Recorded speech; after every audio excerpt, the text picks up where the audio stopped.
Hello, dear viewers. Welcome back to Nova World News Now. I'm Nova. Here are the key highlights of today's news. Something fundamental just shifted in North American power dynamics, and most people missed it entirely.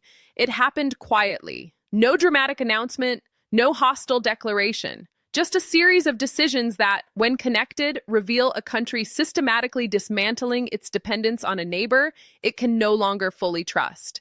For 75 years, Canada assumed protection would come from somewhere else. That assumption is now being deliberately abandoned, and the reason traces back to one uncomfortable truth. When your closest ally starts talking about owning you, assumptions collapse fast.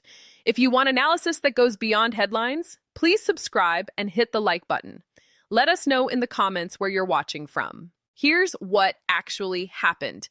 On December 16th, Canada's Buy Canadian policy took effect. The government announced it would fundamentally change how the federal government purchases goods and services. Contracts valued at $25 million or more must now prioritize Canadian suppliers and Canadian content. Steel, aluminum, and wood must be manufactured or processed in Canada, not simply sold by Canadian companies. That sounds like routine procurement policy. It isn't. It's economic independence disguised as bureaucratic procedure. Prime Minister Mark Carney has repeatedly stated that approximately 75 cents of every dollar in capital spending on defense winds up going to firms based in the United States. That arrangement made sense when the relationship was predictable, when trade became weaponized, when annexation became a talking point, when tariffs targeted Canadian industries. That flow of money became a structural vulnerability. Now, Canada is redirecting those billions toward domestic capacity. Defense spending is no longer just about protection.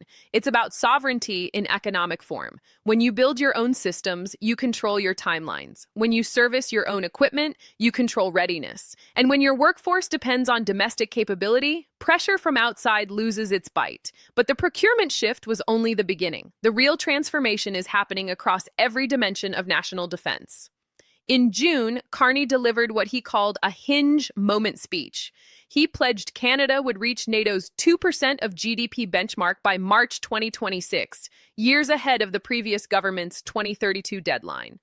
Defense Minister David McGuinty confirmed in early December that Canada is on track to meet that target. That acceleration wasn't about compliance, it was about credibility. NATO just raised its spending target to 5% of GDP by 2035. Canada committed to that goal at the June summit in The Hague. Meeting the old benchmark early signals that Canada isn't waiting to be pushed anymore. The additional investment is substantial. An extra $9.3 billion injected into the defense budget in 2025 alone. Pay raises for armed forces members. Better support through housing, healthcare, and childcare. Recruitment rebuilt. Training expanded. Bonuses restored for deployments in harsh regions. This isn't militarization, it's credibility. And credibility changes how others behave toward you. But perhaps the boldest move involves something most Canadians rarely think about: submarines. Canada announced it will acquire up to 12 conventionally powered, under-ice-capable submarines. In August, the government shortlisted 2 qualified suppliers: Germany's ThyssenKrupp Marine Systems and South Korea's Hanwha Ocean. The first submarine must be delivered no later than 2035. The estimated cost approaches 60 billion Canadian dollars. This isn't routine procurement. It's generational investment in maritime sovereignty. Hanwha stated it can deliver 4 submarines before 2035 if contracted in 2026, with the remaining 8 delivered at 1 per year through 2043. The submarines will patrol all 3 of Canada's oceans simultaneously, operate under Arctic ice for weeks at a time, and project striking capability further from Canadian shores than ever before. Here's the strategic significance most commentary misses. Submarines operate quietly, continuously, and independently. They don't need permission to exist. They ensure Canada controls what moves through Canadian waters, not allies, not rivals, not markets. And critically, neither supplier is American. Canada is building relationships with Germany and South Korea precisely because diversification reduces leverage. When you have options, pressure loses effectiveness. The Arctic dimension adds another layer to this transformation. Carney announced $420 million to establish 3 to 4 new year-round military operations in the north, joining the existing alert station. Australian over-the-horizon radar technology will provide surveillance capability as early as 2029. The Northwest Passage, which Canada claims as sovereign internal waters while others call it an international strait, will be monitored and defended by Canadian assets. Russia hasn't waited. Russian submarines probe widely across the Atlantic, Arctic, and Pacific. China is rapidly expanding its underwater fleet and exploring Arctic waters. For years, Canada stood exposed. That vulnerability is being systematically addressed. The transformation extends to how Canada thinks about air defense. The government committed to 16 F-35 fighter jets under existing contract, but placed the remaining 72 aircraft from the planned fleet of 88 under review. That pause alone changes the equation. When procurement is no longer automatic, leverage shifts. Industry Minister Melanie Joly publicly stated Canada didn't receive enough industrial benefits from the F-35 program. Swedish manufacturer Saab offered to build Gripen fighters in Canada with full technology transfer, potentially creating over 12,000 jobs. That alternative forces better terms from any supplier. This isn't about rejecting American equipment. It's about refusing automatic dependency. True sovereignty means no one controls your oceans, your skies, or your security decisions but you. The shift extends beyond military hardware to industrial capacity itself. Budget 2025 includes a new defense industrial strategy and defense investment agency to streamline procurement.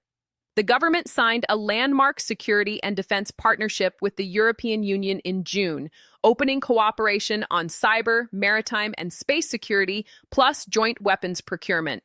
Canada has been proposed as a potential participant in Europe's SAFE program, offering low-interest loans to accelerate defense investment. These aren't symbolic gestures. They're diversification of strategic relationships that previously flowed almost exclusively through Washington. And the world noticed. At the June NATO summit, Carney described Canada's position as entering a hinge moment in history.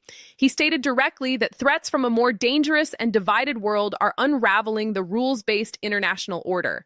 The implication was clear: Canada would no longer assume anyone else would carry the weight. The response from allies has been recognition that Canada is becoming a contributor of strength rather than just goodwill. Negotiations change tone, expectations shift. Canada stops being managed and starts being consulted. At the same time, potential adversaries are forced to reassess, not because Canada threatens force, but because uncertainty disappears. Prepared countries are harder to pressure. This shift also changes how Canadians see themselves. Sovereignty is no longer abstract. It becomes visible in contracts, infrastructure, training, and readiness. It becomes measurable and therefore defendable. Most importantly, this moment ends a habit that quietly limited Canada for generations. Waiting. Waiting for reassurance. Waiting for approval. Waiting for someone else to step in. That waiting is over. Canada isn't announcing dominance, it's announcing responsibility. Responsibility for its territory, its people, its future. Some will argue this creates distance from America. The opposite is true. Prepared partners are better partners. Countries that can defend themselves negotiate from capability rather than desperation. Relationships built on mutual strength outlast those built on one-sided dependency. What's happening here isn't rebellion against alliance. It's recognition that alliances work best when both parties bring genuine capacity to the table. The transformation won't be completed overnight. Submarines take years to build. Industrial capacity takes time to develop. Training pipelines don't appear instantly. But the direction is now irreversible. Once supply chains are rebuilt domestically, once workers are trained, once facilities are established, dependency doesn't quietly creep back in. It becomes politically, economically, and strategically unacceptable. Canada isn't turning away from the world. It's standing within it upright, capable, and no longer assuming someone else will carry the weight. That shift doesn't just protect borders, it protects identity. And that's why this moment will be remembered long after the headlines fade. Consider the deeper implications of what's unfolding. For decades, Canada operated inside a security framework where leverage sat elsewhere. Software access, supply chains, upgrade authority, spare parts, and the ability to say no without consequences were all controlled by Washington. That arrangement worked when the relationship was stable and predictable. Trump's repeated statements about making Canada the 51st state changed the calculation fundamentally. These weren't diplomatic missteps. They were signals about how Washington views the relationship. When a country you depend on starts speaking like it owns you, strategic planning must adapt. Carney understood this immediately. His approach has been methodical, almost understated. No chest thumping, no dramatic confrontations, just quiet restructuring of power relationships through contracts, investments, and institutional changes that will outlast any political cycle. The June speech at the University of Toronto framed this clearly. Carney described an era where rules-based international order is unraveling. He positioned Canada's defense investments not as reactions to pressure, but as recognition that self-reliance creates resilience. Countries that can defend themselves don't panic when relationships fluctuate. They plan, they adapt, they maintain options. The philosophy extends beyond immediate military concerns. Defense procurement becomes a lever for economic transformation. When Canadian tax dollars fund Canadian manufacturing, Canadian research, and Canadian jobs, the entire industrial base strengthens. Skills stay home, innovation happens domestically. The next generation of engineers trains on systems built here rather than imported from elsewhere. That's why the submarine program matters beyond its military significance. Building and maintaining 12 submarines over 50 years creates an entire ecosystem of domestic expertise. Welders, engineers, software developers, logistics specialists, all trained and employed in Canada.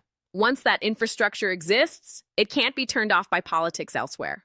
The same logic applies to every major procurement decision now under review. Each contract is evaluated not just for capability, but for what it builds domestically. Each partnership is assessed not just for immediate needs, but for long-term strategic autonomy. This represents a profound departure from how Canada traditionally approached defense. Previous governments treated military spending as a necessary concession to external pressure or a token gesture toward alliance obligations. Carney is recasting defense as sovereign economic agency. The contrast with American approach couldn't be sharper. While Washington weaponizes trade relationships and threatens allies with economic pain, Canada is systematically removing the vulnerabilities that make such threats effective. Every domestic capability built is one less pressure point available to whoever occupies the White House. And once a country proves it has options, the balance of power in negotiations shifts permanently. What makes this transformation particularly significant is its irreversibility. Policy can be changed by future governments. Trade agreements can be renegotiated, but industrial capacity, once built, creates its own political constituency. Workers employed in defense manufacturing vote. Communities dependent on shipyards and aerospace facilities organize. Supply chains develop institutional memory. Canada isn't just making different choices. It's creating the conditions where those choices become permanent features of national strategy. That's the difference between a policy shift and a structural transformation. The world is watching who builds and who remains dependent. The answer from Ottawa is now unmistakably clear.